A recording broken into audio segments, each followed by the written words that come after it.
Gather around, my friends. I have a story that I'd like to tell you today.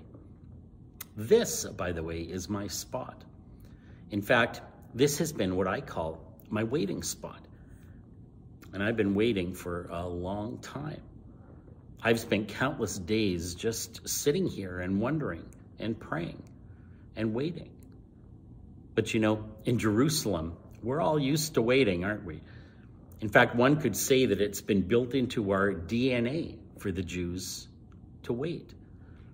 And whether we want to or not, it seems to be the life that we've been chosen for. Think about this with me. For 400 years, we waited in Egypt. For 40 years, we wandered in the wilderness waiting to enter the promised land. For years, we waited for our king. For 70 years, we waited in exile. And now, for 400 years, we've been waiting to hear from God once again. There's been no one sent to warn us. There's been no one sent to teach us. There's been no one sent to bring us any kind of encouragement. There hasn't even been a prophetic word to guide us. And some have concluded from that God has given up on us.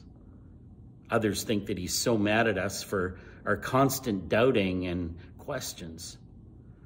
And truthfully, I'm not sure why he's silent. So, this is where I have been waiting. Yes, Israel has done a lot of waiting down throughout the centuries, hasn't it? We've been under the oppression of the Babylonians, the Persians, the Greeks, and now we're being oppressed by the Romans.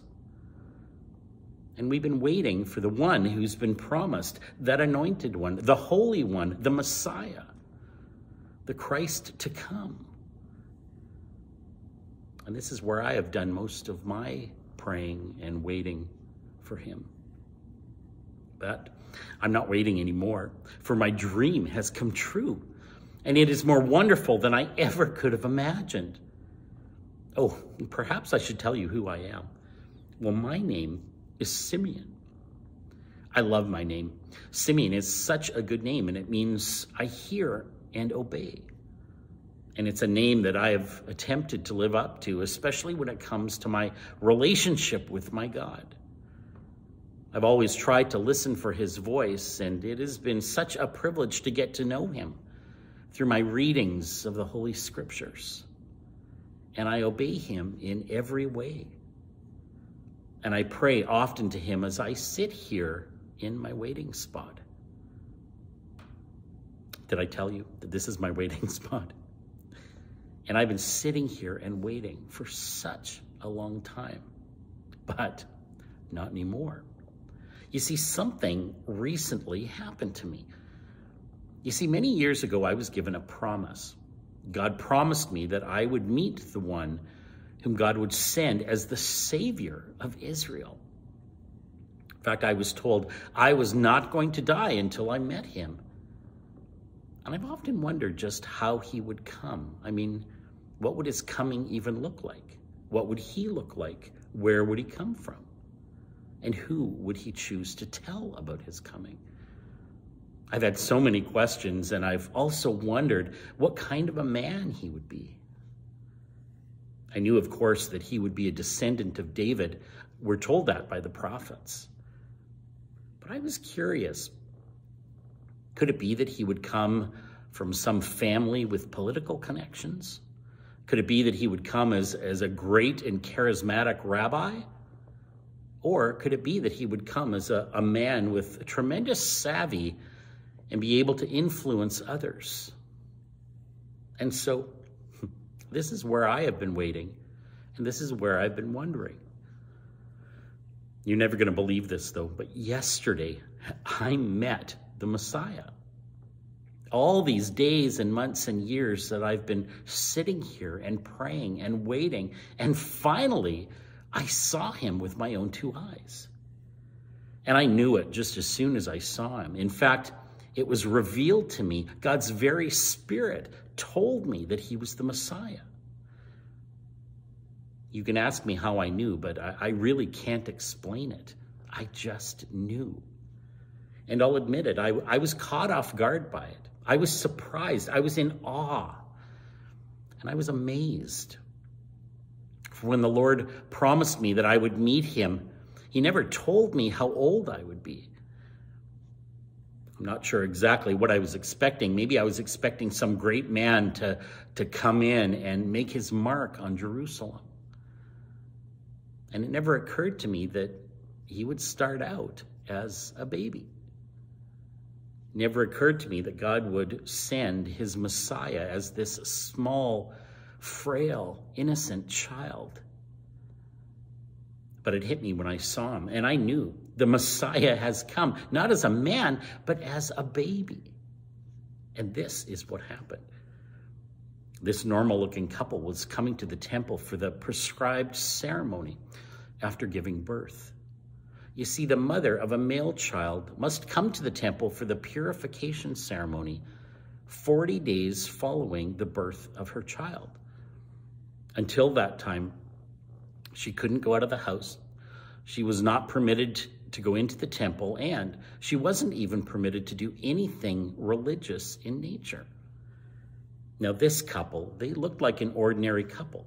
There was nothing extraordinary about how they looked. But they were obviously very poor, because the offering they were bringing was simply 2 pigeons. There was a provision in the law that if someone couldn't afford a lamb, well, then 2 pigeons would suffice. And pigeons were obviously all that they could afford, because that's what they brought. But as I saw them, I knew that the baby boy that Joseph was holding in his arms, I knew that he was the Messiah. So I ran to the couple and asked if I could hold him. I must admit, I didn't really ask. I asked as I took him into my arms. And all I could think about was how God had kept his promise. This little baby was the good news of great joy. There's been no greater privilege. I was able to hold him in my arms, and now I am ready. My life is now completely fulfilled. I've experienced everything that I desired. I have seen the Messiah. In fact, I've held him in my arms, and I've looked into his eyes. And now I'm content. Yes, I am now ready to die. And it's not because life is so empty, but because now it is so full. My life is complete. My life is fulfilled, and now I'm free from the burdens of this life, and I'm ready for the blessings that I know will come in the next. I, of course, asked this young couple for the name of this baby boy, and they told me that the angel, an angel, can you believe that, had told them what he was to be named. Yeshua, they said. A common name to be certain, but it's a powerful name. Did you know that it means the Lord saves? And why shouldn't the Messiah be named Yeshua? I think you Greeks may use the term Jesus. For our Savior has come. Our salvation has finally arrived. And after all this waiting, you know, when I took this baby from Mary, she at first looked surprised, but then not so much. On her face was the expression of joy, the expression of innocence, and then the expression of confusion. Joseph, well, he looked strong, like a man of both emotional and spiritual integrity. And then I discovered why they were both so taken back by my nutty old man who was taking their baby from them. They told me their story.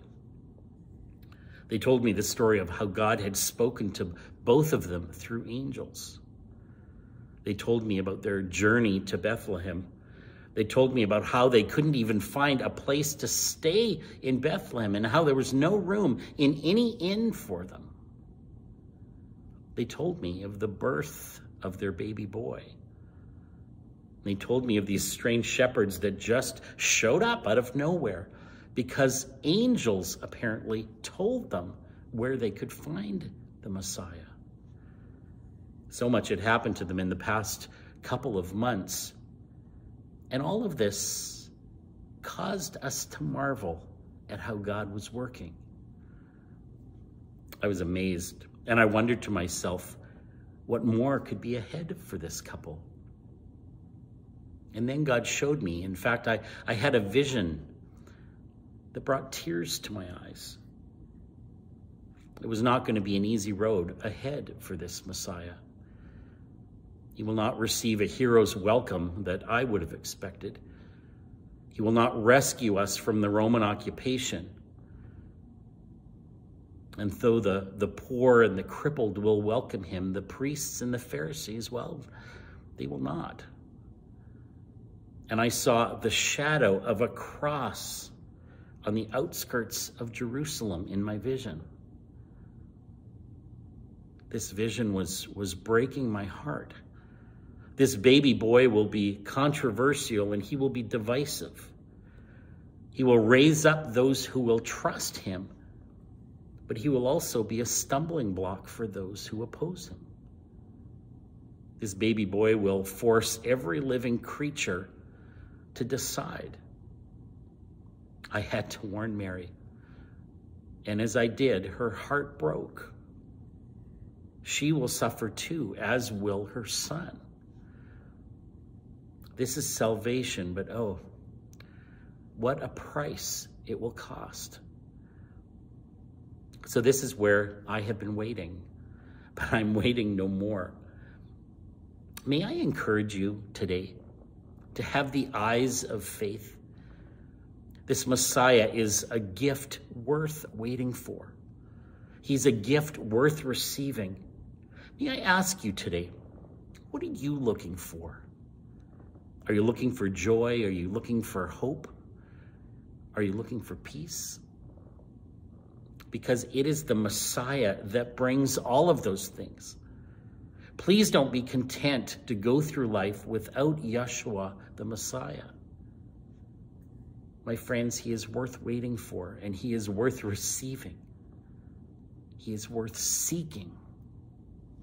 And those who seek Jesus will find him. And maybe you, just like me, maybe you will be done waiting as well.